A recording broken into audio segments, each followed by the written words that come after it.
दोस्तों, आंध्र प्रदेश की सियासत में एक नया खेल शुरू हो गया है। दिल्ली की गलियों में अचानक एकाएक एक नया चेहरा दौड़ता हुआ नजर आ रहा है और वो चेहरा कोई और नहीं, नारा लोकेश है। जी हां दोस्तों, वही नारा लोकेश जिसको आप ठीक सुन रहे हैं, चंद्रबाबू नायडू के बेटे हैं और सीधा सीधा इस वक्त जो है सीएम इन वेटिंग के तौर पर उनको प्रोजेक्ट किया जा रहा है चंद्रबाबू नायडू की तरफ से। और आप इस बात से अंदेशा लगा सकते हैं कि जो मोदी जी के मंत्री हैं वो नायडू के बेटे के सामने लगातार कतार बना करके खड़े हैं।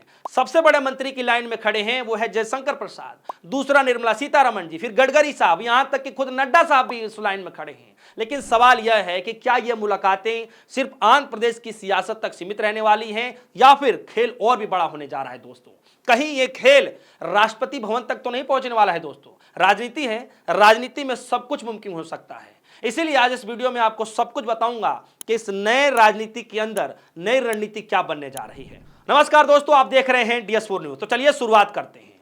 तो दोस्तों, जरा सोचिए कि दिल्ली की गलियों में कौन दौड़ रहा है। बताइए कौन दौड़ रहा है। साफ संदेशा है और साफ आप देख सकते हैं चंद्रबाबू नायडू हैं, जो कि आंध्र प्रदेश के सीएम हैं, पुराने खिलाड़ी हैं, डील कैसे किया जाता है उसके मास्टर हैं और डील के मास्टर भी कहे जाते हैं। और उनके साथ दूसरा बड़ा चेहरा कौन है? उन्हीं के बेटे हैं नारा लोकेश, जिन्हें आजकल जो है सीएम इन वेटिंग के तौर पर प्रोजेक्ट किया जा रहा है, यानी उनको अगला सीएम के तौर पर प्रेजेंट किया जा रहा है। बताया जा रहा है कि अगर कोई अगला नायडू का उत्तराधिकारी होगा तो वो खुद उनके बेटे होंगे, यानी नारा लोकेश होंगे। नारा लोकेश से मिलने वालों की जरा लिस्ट देखिए या तस्वीर देखिए कि मोदी के मंत्री कौन कौन जो है उनसे मिल रहे हैं। एक बड़ी फहरिस्त जो है एक तरीके से तैयार है। जयशंकर प्रसाद देखिए किस तरीके से मुलाकात कर रहे हैं, निर्मला सीतारमण को देखिए, नितिन गडकरी साहब को देखिए और तो और जेपी नड्डा साहब को देखिए। मतलब नारा लोकेश ने सीधे मोदी साहब के दरबार तक पहुंच बना ली है। और उधर खड़े हैं पवन कल्याण, जनसेना वाले, जो कि कापुस समाज का एक बड़ा चेहरा माने जाते हैं और अभी जो है उप मुख्यमंत्री पद पर भी हैं। यानी नारा लोकेश को नायडू अगला सीएम बनाना चाहते हैं। लेकिन अड़चन जो आ रही है वो अड़चन है पवन कल्याण। जी हाँ, अड़चन पवन कल्याण है और उनका वोट बैंक है, क्योंकि कापुस समाज का वोट बैंक भारी भरकम उनके साथ है। बताया जाता है कि 80 लाख से भी ज्यादा कापू मतदाता जो है सीधे उनके संपर्क में रहते हैं, सीधा सपोर्ट में रहते हैं। और बिना इस वोट बैंक के नायडू अपने बेटे को ताजपोशी नहीं करवा सकते हैं। इसीलिए पूरा मामला रचा जा रहा है। तो अब बताइए कि यह खेल कौन खेल रहा है? नायडू, लेकिन मोहरा कौन है? बेटा और पवन कल्याण। जी हाँ, यही सच्चाई है जो राजनीति के अंदर असली खेल चल रहा है। अब पूरा का पूरा खेल समझिए दोस्तों कि पूरा का पूरा खेल सत्ता का चल रहा है। नायडू एक तरफ अपने बेटे को अगला मुख्यमंत्री के रूप में प्रोजेक्ट कर रहे हैं, दिल्ली बुलाकर बड़े बड़े मंत्रियों से मिलवा रहे हैं ताकि यह मैसेज जाए कि देखो यही वारिस है। साथ ही आंध्र प्रदेश की पॉलिटिक्स में एक सबसे बड़ा कार्ड है जातीय समीकरण, कंपा बनाम जो है कापू। जी हाँ दोस्तों, नायडू कंपा है और कल्याण कापू है। तो पावर गेम का यही है कि लोकेश को बड़ा चेहरा बनाओ और पवन कल्याण को कंट्रोल में रखो। यानी दिल्ली वाले समझ रहे हैं कि ये डील सेट हो रहा है। अब टाइमिंग समझिए दोस्तों कि सबसे बड़ा खेल जो है इस वक्त टाइमिंग का है। राजनीति में जो है सबसे बड़ा खेल टाइमिंग का होता है कि किस टाइमिंग पर किसको लॉन्च किया जा रहा है, किस टाइमिंग को देख करके कौन क्या मांग रहा है। इसीलिए असली खेल जो है राजनीति में टाइमिंग का होता है। और सब ये जो कुछ भी हो रहा है असल में यहां पर भी टाइमिंग को देखा जा रहा है, क्योंकि उपराष्ट्रपति का चुनाव सिर पर है। नायडू को पता है कि एक एक वोट बड़ा ही कीमती है। ऐसे में उनका हर एक कदम जो वो कदम उठा रहे हैं वो बार्गेनिंग के लिए चिप बताया जा रहा है कि वो बार्गेनिंग कर सकते हैं, क्योंकि ये खेल उपराष्ट्रपति चुनाव तक सीमित नहीं रहने वाला है, बल्कि उससे भी ऊपर उठकर सन 2027 में उपराष्ट्रपति चुनाव आने वाला है। तो नायडू इस खेल की टाइमिंग को ऐसे चुन रहे हैं कि दिल्ली पर दबाव बनाया जा सके, साथ ही साथ अपने बेटे की ताजपोशी की जा सके और यह साफ हो सके कि किस तरीके से वो राजनीति में एक अहम हिस्सा बनकर खड़े हैं। इसीलिए उनका साथ देना चाहिए एनडीए को, मोदी जी को, शाह जी को। और साथ ही साथ दोस्तों आपको ये नहीं बोलना चाहिए किस तरीके से दिल्ली आते मुलाकात करते हैं और वो 5000 करोड़ का डील भी लेकर के आते हैं, पैकेज लेकर के आ रहे हैं, बता रहे हैं कि भैया आर्थिक मदद आपको करनी पड़ेगी। हमारी पुरानी जितनी परियोजनाएं उसको उठाने के लिए जो है अब पर्याप्त उनको 5000 करोड़ रुपए चाहिए। यानी सर पर उपराष्ट्रपति का चुनाव और उधर नायडू बाबू 5000 करोड़ की डील लेकर के आए हैं। यानी एक तरफ आप डील देंगे, उधर आप वोट लेंगे। मतलब चल क्या रहा है दोस्तों।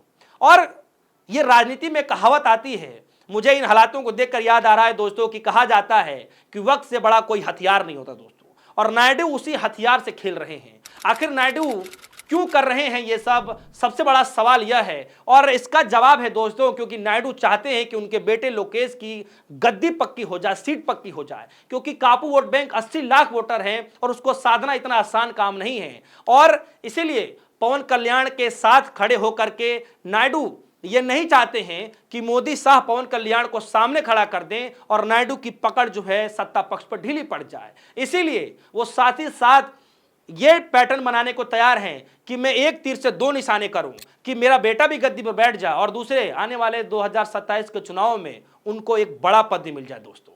तो राजनीतिक पंडित कुछ ये कह रहे हैं कि नायडू खुद किसी बड़े पद पर नजर बैठाए हुए हैं, क्योंकि राजनीति में कहा जाता है कि राजनीति में कोई भी काम मुफ्त का नहीं होता है दोस्तों। आज उपराष्ट्रपति का खेल है, कल राष्ट्रपति तक पहुंचने का भी सपना हो सकता है। खेल अब तक आप समझ गए होंगे कि पूरा खेल दरअसल चल क्या रहा है, नायडू बाबू चाह क्या रहे हैं, नायडू बाबू डील क्यों लेकर के इस तरीके से आ रहे हैं।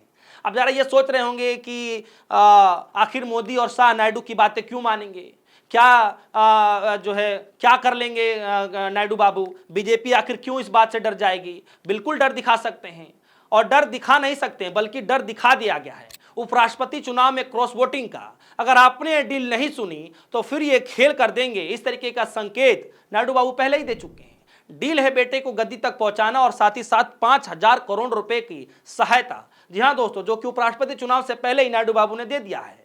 तो ये पूरा खेल चल क्या रहा है, आपको क्या लगता है? आपको क्या लगता है कि नायडू बाबू चुप रहने वालों में से हैं? क्या लगता है कि जैसा नायडू बाबू चाहते हैं वैसा बीजेपी करेगी? आपको क्या लगता है कि नायडू बाबू की जो मांगे हो मोदी शाह जी मानेंगे? और कौन किसके लिए ज्यादा मायने रखता है, आपको क्या लगता है दोस्तों? एक तरफ नायडू बाबू अपने बेटे को गद्दी दिलाना चाहते हैं, दूसरी तरफ मोदी शाह अपनी छवि और अपनी कुर्सी को बचाना चाहते हैं। और आप समझदार हैं, आशा करता हूं कि आप समझ गए होंगे कि अब तक जो चीजें बताई जा रही हैं, जो चीजें सामने आ रही हैं, उसको लेकर किस तरीके से पूरी छवि, किस तरीके से राजनीतिक जो अभी गलियारों में हलचलें मची हुई हैं, उसका क्या साफ साफ मैसेज जा रहा है, संदेश जा रहा है दोस्तों। तो फिलहाल के लिए इतना ही। कोशिश करूंगा कि आगे वीडियो में और भी जुड़ेंगे, तमाम ऐसी जानकारियों को आप सभी के बीच में लाते रहेंगे। फिलहाल के लिए दीजिए इजाजत, देखते रहिए डिस्कू न्यूज़। धन्यवाद।